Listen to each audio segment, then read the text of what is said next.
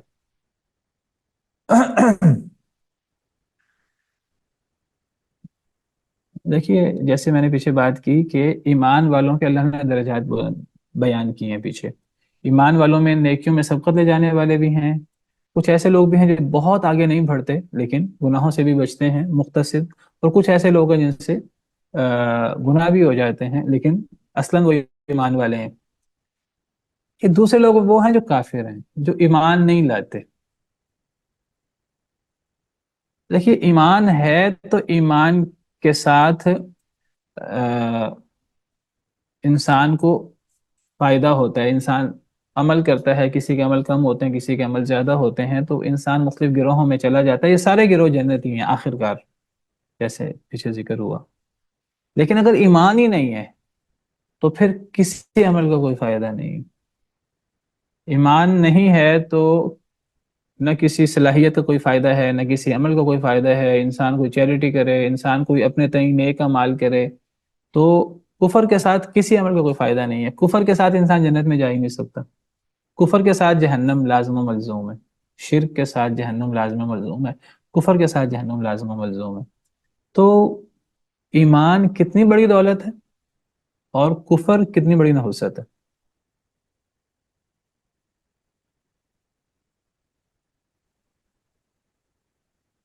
آج اتنے فتنے ہیں، اتنے فتنے ہیں، اللہ تعالیٰ، نبی صلی اللہ علیہ وسلم نے فرمایا کہ قیامت کے قریب کیا ہوگا، کتنے فتنے ہوں گے، مطلب صبح مومن ہوگا شام کو کافر ہوگا، شام کو مومن ہوگا صبح کافر ہوگا۔ تو اس کفر اور اس ایمان کی ہمیں یعنی پریشانی ہونی چاہیے، ہمیں احساس ہونا چاہیے کہ اللہ تعالیٰ ہمیں فتنہ سے بچا کے رکھے، ہم کہیں کفر میں مبتلا نہ ہو جائیں، کہیں ہم اللہ کے نافرمان نہ بن جائیں۔ اور یہ اسی طرح کے فتنے ہیں، یہ جس میں میٹیریلزم کی بات ہو رہی ہے، یہ الحاد جتنا پھیل رہا ہے، کئی لوگ شبہات کا شکار ہو جاتے ہیں، پرواہ ہی نہیں کرتے، اور وہ ایک وقت آتا ہے کہ وہ ایمان سے ہاتھ دھو بیٹھتے ہیں، ایسے کلمات منہ سے نکال دیتے ہیں کہ کفر اور شرک میں مبتلا ہو جاتے ہیں، اللہ معاف کرے، نفاق میں مبتلا ہو جاتے ہیں۔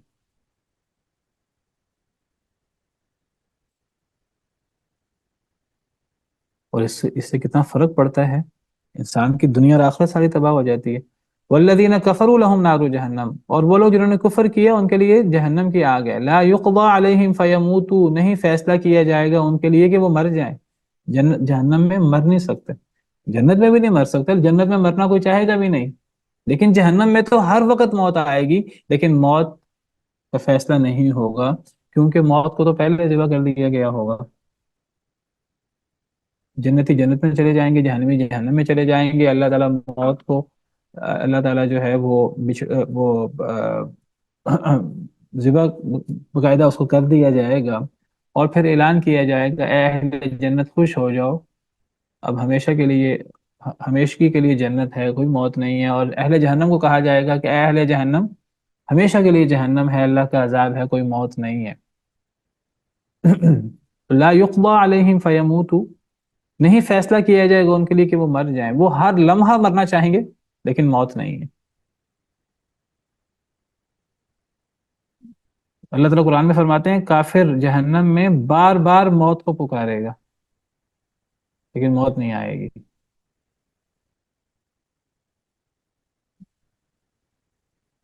بل کذبوا بالساعة واعتدنا لمن كذب بالساعة سعیرا، اللہ فرماتے ہیں انہوں نے قیامت کا انکار کیا، اور جو قیامت کا انکار کرے ہم نے اس کے لیے جہنم تیار کر رکھی ہے۔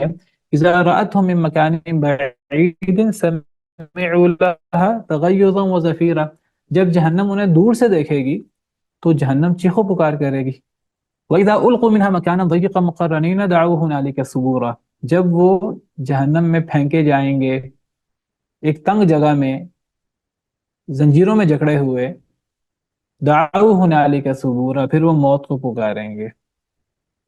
اللہ تعالیٰ فرمائیں گے لا تدعوا اليوم ثبورا واحدا وادعوا ثبورا کثیرا، ایک موت کو نہ پکارو، اب بہت ساری موتوں کو پکارو، لیکن موت تو آنی نہیں ہے.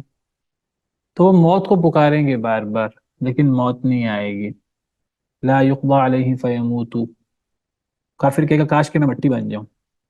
ویقول الکافر یا لیتنی کنت ترابا، کافر کہے گا کاش کہ دنیا میں جو موت آئی تھی وہی فیصلہ کن موت ہوتی، یا لیتہا کانت القاضیہ، لیکن ان حسرتوں کا کوئی فائدہ نہیں. لا یقضى علیہم فیموتوا، اب کوئی موت نہیں ہے. ولا یخفف عنہم من عذابها، اور نہ ہلکا کیا جائے گا ان سے جہنم کا عذاب. یعنی موت بھی نہیں ہے اور عذاب بھی ہلکا نہیں ہوگا. عذاب میں اضافہ تو ہے، کمی کوئی نہیں ہے. فلن نزیدہم الا عذابا فذوقوا فلن نزیدکم الا عذابا، تم چکھو، ہم نہیں، ہرگز نہیں زیادہ کریں گے تمہیں مگر عذاب میں. جہنم میں جا کر عذاب ہمیشہ بڑھتا جائے گا، عذاب کم نہیں ہوگا. جہنمی جہنم میں اللہ کو دعائیاں دے گا، اللہ تعالیٰ موت آ جائے، موت نہیں آئے گی. جہنمی جہنم میں اللہ تعالیٰ سے دعا کرے گا کہ اے اللہ تعالیٰ عذاب ہلکا کر دیا جائے، عذاب ہلکا نہیں ہوگا. اللہ کو پکاریں گے، اللہ تعالیٰ پکار نہیں سنیں گے. جہنمی جہنم کے دروغے سے کہیں، جہنم کے دروغے کو کہیں گے کہ اللہ ہماری نہیں سنتے، تم اللہ کو پکارو کہ اللہ تعالیٰ ہم سے کوئی ایک دن عذاب ہلکا کر دے. وقال الذين في النار لخزنة جهنم ادعوا ربكم يخفف عنا يوما من العذاب، جہنم والے جہنم میں جہنم کے دروغوں سے کہیں گے، جہنم کے خزانہ جو جہنم کے دروغے ہیں ان سے کہیں گے ادعوا ربکم یخفف عنا یوما من العذاب، اپنے رب کو پکارو وہ ہم سے ایک دن کے لیے عذاب ہلکا کر دے. تو جہنم کے دروغے ان سے پوچھیں گے کہ تمہارے پاس رسول نہیں آئے تھے؟ وہ کہیں گے رسول تو آئے تھے. تو جہنم کے دروغے کہیں گے تم خود ہی اللہ کو پکارو. وہ اللہ کو پکاریں گے لیکن ان کا پکارنا رائے گاہ جائے گا، والعیاذ باللہ. اللہ نے ساری حقیقتیں واضح کر دی، ہر چیز اللہ نے واضح کر دی، کتنی خطرناک سزائیں ہیں اور کتنا عذاب ہے، اور موت نہیں ہے، عذاب ہلکا نہیں ہے. اس کے باوجود بھی کوئی اپنی اصلاح نہ کرے تو بہرحال یہ مہلت صرف دنیا کی حد تک ہی ہے، دنیا کے بعد تو کوئی مہلت نہیں ہے. مرتے وقت تو ہر شخص کلمہ پڑھ لیتا ہے، ہر شخص مسلمان ہو جاتا ہے. فرعون نے بھی کلمہ پڑھ لیا تھا لیکن مرتے وقت کلمہ پڑھنے کا کوئی فائدہ نہیں، قبر میں دعائیاں دینے کا کوئی فائدہ نہیں، آخرت میں کوئی فائدہ نہیں چیخو پکار کرنے کا. تو نہیں فیصلہ کیا جائے گا ان کے لیے کہ وہ مر جائیں، اور نہ ہلکا کیا جائے گا ان سے جہنم کا عذاب. کذالک نجزی کل کفور، اسی طرح ہم بدلہ دیتے ہیں ہر ناشکرے کو. ایک ہے ایمان والا، اس کا بدلہ وہ جو پیچھے ذکر ہوا جنات عدن یدخلونہا، اور ایک ہے ناشکرا اللہ تعالیٰ کا کافر، اس کا بدلہ یہ جہنم ہے، والعیاذ باللہ. وہم یصطرخون فیہا، اور وہ چیخ رہے ہوں گے اس میں جہنم میں، ربنا اخرجنا نعمل صالحا غیر الذی کننا نعمل، اے ہمارے رب ہمیں نکال دے، یعنی اس جہنم سے، نعمل صالحا کہ ہم نیک عمل کریں، غیر الذی کننا نعمل اس کے علاوہ جو ہم عمل کرتے تھے. اب جہنمی جہنم میں دعائیاں دیں گے، چیخو پکار کریں گے کہ اے اللہ ایک دفعہ جہنم سے نکال دے، ایک دفعہ دوبارہ جنت دنیا میں بھیج دے. اب ہم دنیا میں جا کر وہ عمل کریں گے جو ہم پہلے نہیں کرتے تھے. پہلے ہم آخرت کو بھولے ہوئے تھے، پہلے ہم کفر کرتے تھے، نافرمانیاں کرتے تھے. ایک دفعہ جہنم سے نکال دے، ہمیں دنیا میں دوبارہ بھیج دے، اب ہم جو ہم دنیا میں عمل کر رہے ہیں اس کے علاوہ ہم عمل کریں گے. دیکھیے یہ اتنی بڑی حقیقت ہے کہ جو حسرت جہنمی جہنم میں کریں گے اللہ نے وہ حسرت دنیا میں بتا دی ہے. اور دنیا میں بتانے کا مقصد کیا ہے کہ قرآن کریم میں احادیث مبارکہ میں جو بھی آخرت کی باتیں ہیں وہ 100% یقینی ہے. اس لیے اللہ تعالیٰ ان باتوں کو، جیسے پیچھے بھی ہم نے پڑھا، وہ ماضی کے صیغوں سے بیان کرتے ہیں، وہ اتنی یقینی ہے جیسے وہ ہو چکی. تو کتنا بڑا اللہ کا احسان ہے کہ جو چیزیں اہل جہنم جہنم میں کہیں گے اللہ نے وہ باتیں دنیا میں ہمیں بتا دیں. دنیا میں بتانے کا مطلب کیا ہے کہ جو آپ نے آخرت میں تمنا کرنی ہے وہ آپ دنیا میں اپنی اصلاح کر لو. اگر دنیا میں کوئی اصلاح نہ کرے یہ ساری آیات پڑھ کر، پہلی بات ہے ہم یہ آیات پڑھتے ہی نہیں، اور اگر پڑھ لیں تو یہ بھول جاتی ہیں ہمیں۔ جب اختلافات پیدا ہوتے ہیں، مسئلے پیدا ہوتے ہیں، جب دنیا سامنے ہوتی ہے، حلال حرام کی ہم پرواہ نہیں کرتے، اس وقت یہ آیات ہماری مد نظر نہیں رہتی۔ تو اللہ کا کتنا بڑا احسان ہے کہ وہ چیزیں جو آخرت میں کفار دہائیاں دیں گے اور ان کی اس دہائیوں کو کوئی فائدہ نہیں ہے، لیکن اللہ نے وہ منظر کشی دنیا میں ہمارے سامنے کر دی ہے، اور اللہ کا بہت بڑا احسان ہے۔ تو وہ جہنم میں چیخیں گے اور وہ کہیں گے اے ہمارے رب ہمیں نکال دے اس سے، ہم عمل کریں نیک اس کے علاوہ جو ہم عمل کرتے تھے۔ اللہ تعالیٰ آگے سے جواب دیں گے اولم نعمرکم ما یتذکر فیہ من تذکر، کیا ہم نے تمہیں عمر نہیں دی تھی وہ عمر کہ نصیحت حاصل کر سکتا تھا اس میں جس نے بھی نصیحت حاصل کرنی تھی۔ ہم نے تمہیں ایک عمر دی تھی، اس عمر میں اگر تم نے نصیحت حاصل تم نصیحت حاصل کرنا چاہتے تو کر لیتے، اب اگر تم نے نصیحت حاصل نہیں کی اب تمہیں کوئی عمر نہیں دی جانی۔ وجاءکم النذیر، اور آگے تمہارے پاس ڈرانے والے بھی۔ ہم نے تمہیں دنیا میں عمر دی تھی، دنیا میں تمہارے پاس ڈرانے والے آئے تھے، نبی آئے تھے، نبیوں کے ورثاء آئے تھے، اللہ کے دین کی طرف دعوت دینے والے آئے تھے، تم تک اللہ کی آیات پہنچی تھیں، اسلام کا پیغام پہنچا تھا، تم نے نہیں مانا، اب نہیں مانا تو اب تم بھگتو۔ کیا ہم نے تمہیں عمر نہیں دی تھی کہ جس عمر میں نصیحت حاصل کرنے والا نصیحت حاصل کر لیتا؟